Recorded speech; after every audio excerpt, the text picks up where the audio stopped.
Hello, smegheads, and welcome back to Smug Mode, a podcast where we talk about the British sci-fi comedy classic Red Dwarf. I'm Ben Gilman. As always, I'm joined by Tom Hill. Hey. Troy Salmon. What's up? And Dan Rudge. Hiya. And today we're talking about Series 4, Episode 5, Dimension Jump. Smug Mode is now engaged.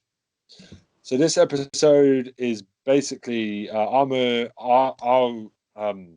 Ace Rimmer is a daredevil test pilot for the Space Corps and has been assigned to test pilot a ship that can travel through dimensions so he can meet many different versions of himself, the poor bastard. He enters our dimension to meet our Rimmer, who has gone on a fishing holiday with the crew. So what did you guys think of this one? I loved it. Anytime Rimmer has to see himself in a better light, I love it. I love it. The disappointment on the face of Ace when he meets our Rimmer. Yeah, exactly. Do you know Hold on a second, Dave. You jumped in so quickly that you didn't give Arnie a chance to answer. It's a look of a disappointed parent in their child. The thing that I really liked about it, everyone's going to say, we're not going to get much hate for saying this is one of the best Red Dwarf episodes that has ever been made. No. Damn right. Right? We're never ever going to get slack for that. And if anyone does give us slack for that, that means that they need to go back and watch it again. Yes. One of the reasons why it's one of the best is not just the fact that that character makes it. Your introduction to that character and the resolution for the episode in and of itself is all done in that first little bit where you find little Arnie hanging from his ankles in the tree. Oh, when he's been made to swing, yeah. Yeah, and then it goes straight from that to this exposition backstory bit for Ace. I know, and smooth. That's perfectly done. Like, that's absolutely perfectly done. Everyone afterwards, oh, what a guy. And just getting more and more ridiculous. Like, you start off with Spanners and then Padre and then Holly and then, well, Crichton, but whatever his name is in that version of it. Yeah. Right? All of them just, oh, what a guy. Right? And it's a perfect introduction, and you're like, fuck, I can't help but like this Rimmer. Oh, I love it, man. I cannot help it. He's so fucking cool. He's Tom Cruise from Top Gun. That's what he is. He's Top Gun, isn't it? Basically. Okay, so the thing is, I feel like, you know, we find, if you didn't know at the beginning, you could just think it's our Rimmer, the childhood of. It's only until later you find out that, you know, Rimmer thinks, oh, he most probably got all the breaks, and but we find out that our Rimmer was, you know, that Ace was put back here, and it actually made him. Yeah. So by Arnie's definition, he was the one who got the break because he didn't get held back. But actually, that's the thing that makes Ace. Yeah. Extra hard work. But I want to point out. It also means that Rimmer has all the capability. Yes. Yeah, absolutely. That's why he hates him so much, probably. As we see in the next episode, he's quite capable. No, he's not. No, I know. Sarcasm. Jeez. We do find out that young Rimmer, that Ace was also bullied as a child, like our Rimmer. Mm-hmm. But the mother doesn't care. Now, I'm wondering if this is the mother across all dimensions, or it's just Ace's Rimmer. Our mother is a prick. But she don't care. No, the mother in that one does seem quite similar to the way that she's described in by Arnie Rimmer. Yeah, and the letters and all that. Yeah. So she's always been set up as being a bit of a bitch. Yeah. I just want to say it's totally Top Gun. It's like a Top Gun sound like when he's walking down the corridor. Even the soundtrack. Yeah, the score. Even the music when Ace is down the corridor sounds a little bit like Take My Breath. I love that. Yeah, exactly. Can I just say it's amazing how a wig makes Chris Barry look even more handsome, because he's like, it's just a wig. Go on, Dan. It's just a wig, but it transforms him into God mode in terms of sexiness. I'm just going to say that's street, man. Like, I don't know. It's just the wig makes him more handsome. How does that work? But it's also the fact that Chris Barry is quite a good impersonator and things like that. He changes his, he doesn't slouch his shoulders like he does when he plays Arnie. It's everything. He stands a little bit taller. He does lots of things just ever so slightly differently. But the wig does make it. I'll agree with you on that. Yeah, it does. And the smirk that he has as well, the little smirk. Yeah, Like, just- just sure of himself. He can turn married men into. It's a bit like John Barrowman's Jack Harkness, except for you don't want to punch Ace Rimmer in the face. Oh, here we go. Here we go. If you're interested, No, he's my not brothers though. are He's watching. not.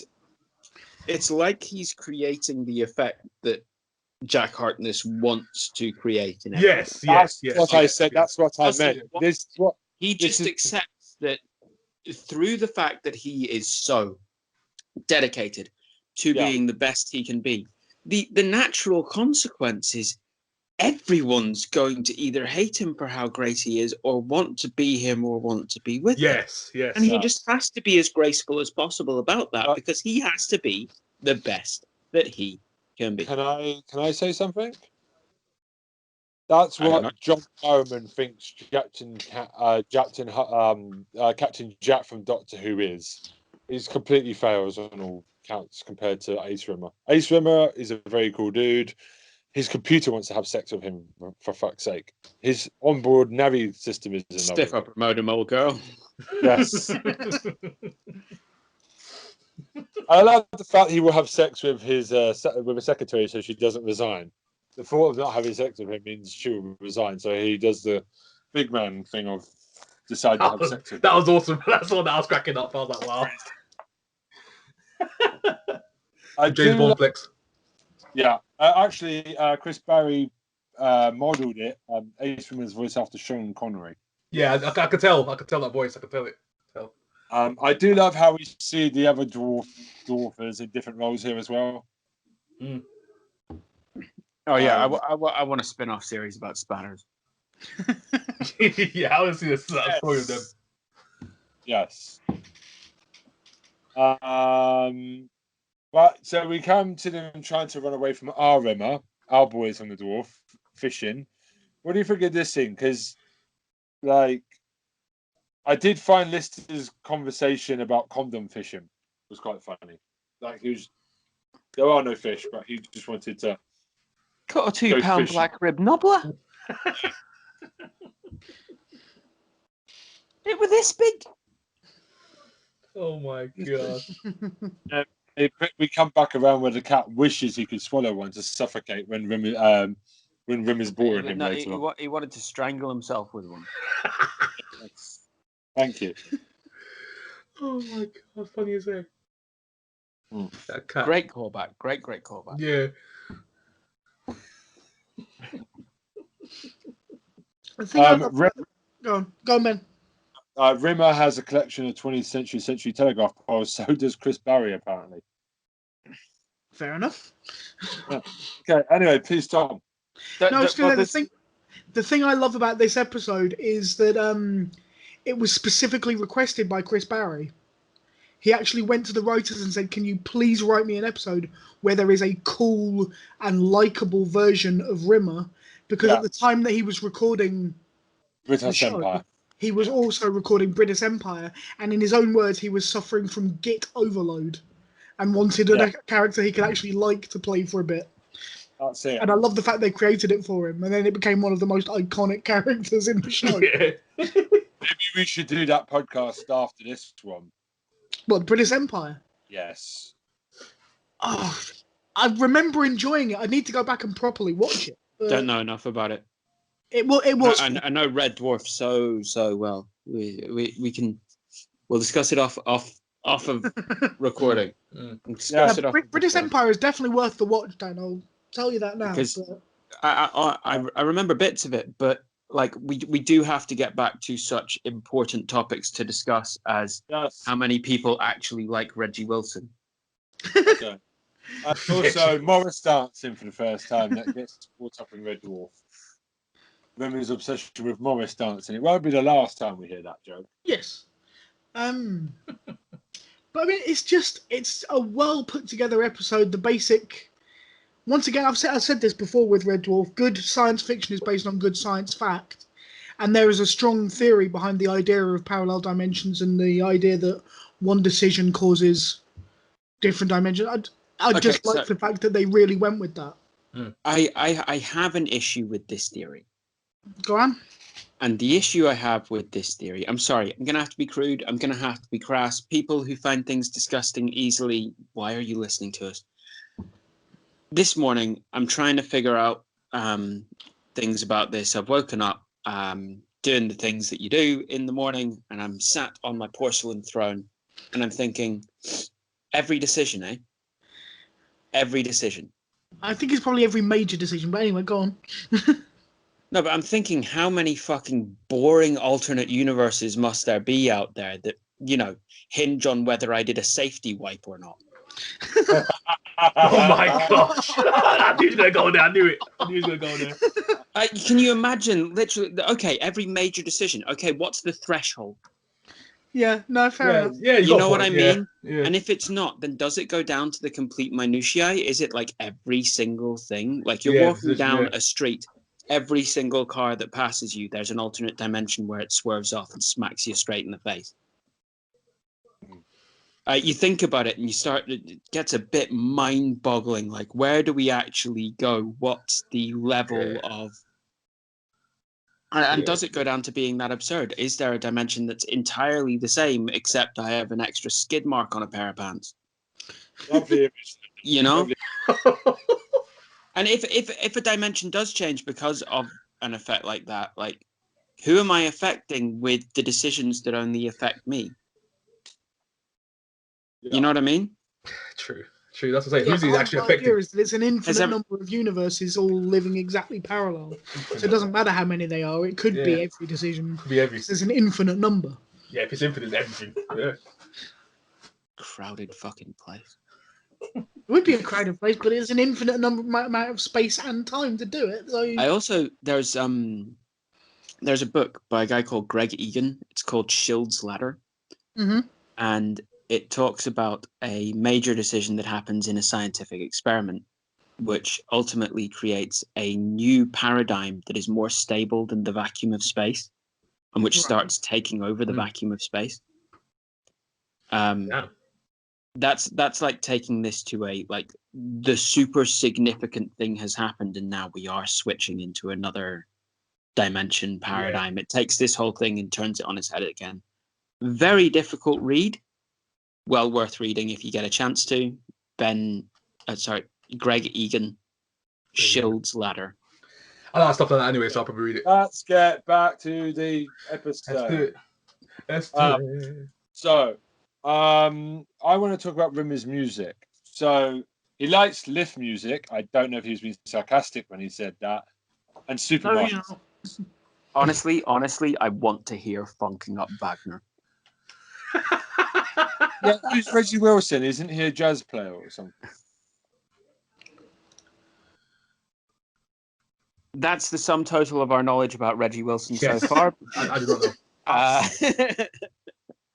It's still got to be better than lift music. not necessarily. I mean, it can raise your spirits. I suppose so. I like jazz, so the fact that Rimmer likes it makes me wonder if it's any good. When they're crashing the Starbug, because obviously they go off to go fishing, I do love the effect shots that they do where it crashes into the water planet and everything. It looks bloody amazing for 1991. I also want to say that I love the fact that, you know, they're about to crash. They decide to start reading the in-flight magazines. No. So it's calm. This is actually the anesthetic. This is brilliant. I love this joke because has anyone here not been on a plane before? Well, I've been on a plane. No. Have you seen an in-flight magazine? Yes. Yes. Right. For anyone who doesn't, these things are designed to be fucking ignored. These things are designed to be nothing more than something you flick through to get to things you can spend money on. Every single article is about a place you're not going to and won't be going to for the foreseeable future.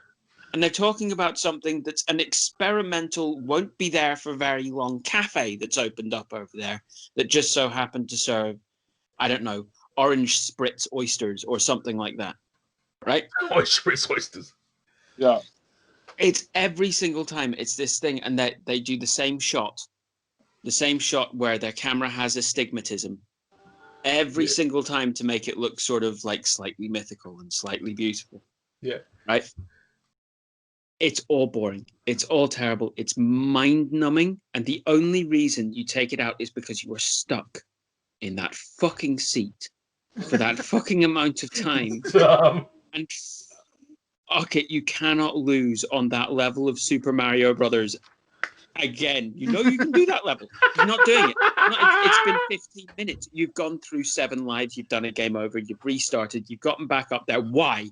Why can you not get... Oh, fuck it, in-flight magazine.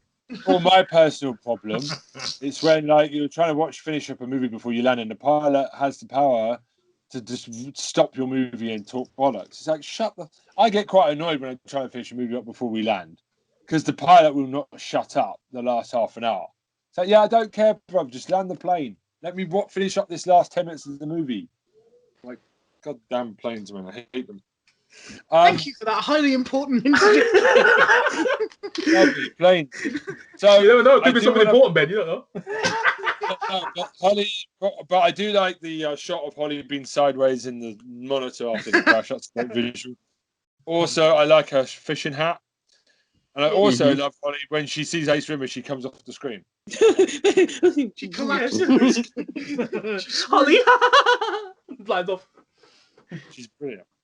I also think Cat has a high pain threshold as well because he breaks his leg. And I love how the fact he doesn't notice. They give him a magazine. Crichton puts it back in place. And the Cat asks, how have you started you? Green? I can make that work. This guy's immortal. This guy's crazy. Typical Cat. Worrying about his fashion sense. Crichton is very observant. I wonder if he scanned Ace about his broken arm. Well, you can see that the arm is hanging at an odd angle. In the first moment you see, he's literally just sort of plastered his arm to his side from the very start. It's like, yo, I don't need to use this for anything at all. Don't look at it. Yeah. I am so blind. On so many other things in that, because it's the first meeting of Ace and Arnie and all of that, you're focusing on everything else. But Chris Barry plays the arm the whole way through. He doesn't break the character of it at all. So if you were looking, you would probably recognise. Yeah, you notice, yeah. I'm gonna have to do something pretty girly here and pass out. For that 1 second as well. Wait for it again. Sorry about that. Let's get going, shall we? If you like Rastabilly. That's funny. I like the fact he knocks out Crichton as well. Actually. I know. He's just like, come here for a second. Right, this is what we're going to do about it. Boom. Yeah. He's taking a bit of a whack, but he'll be fine. And I do love the way that Rimmer keeps giving his other Rimmer plenty of opportunities. And I also love the bit at the end where it says he tries to find other Rimmers, but the impossible quest continues. Worse than Arthur. Yeah, he's never found one that's worse than. Yeah, worse than him. Worse than Arthur. He comes back in season 7, doesn't he? Yeah. Mm-hmm. Yeah. That's gonna be a good one. I do love how the cat is still rocking his hat. That thing is sticking on his head even when he's lying down. That style. No. We go, you got gangrene. He's like, yeah, it could that blend in. He's just about to lose his leg. Is there anything else you guys want to bring up? Like any good quotes or anything? Well, I can't believe that none of us have mentioned the sign-off line that he uses all the time in the episode of just. What a guy! No. Smoke me a kipper. I'll be back for breakfast. Oh, I'm saving that. No, you could still use it more than once. But it's just it's his kind of cool sign-off line before he goes. I don't know. I don't know. I prefer something slightly more melodious, like the long, drawn-out death rattle of a man suffering from terminal flatulence. Yep, fair enough. Oh, God. One minute. I'm just trying to think. Yeah, what else did he say? That's Skipper. talking about Reggie Wilson, isn't it? Right. Ace Yes, that's the Reggie Wilson bit. I mean, on a pure personal level, even though I know it's not politically correct, that moment when they're talking about making choices and going in different directions, and Arnie says, "Yeah, I went into the Jets, and he went the other way." Just, The gents, and he went the other way. Quite funny.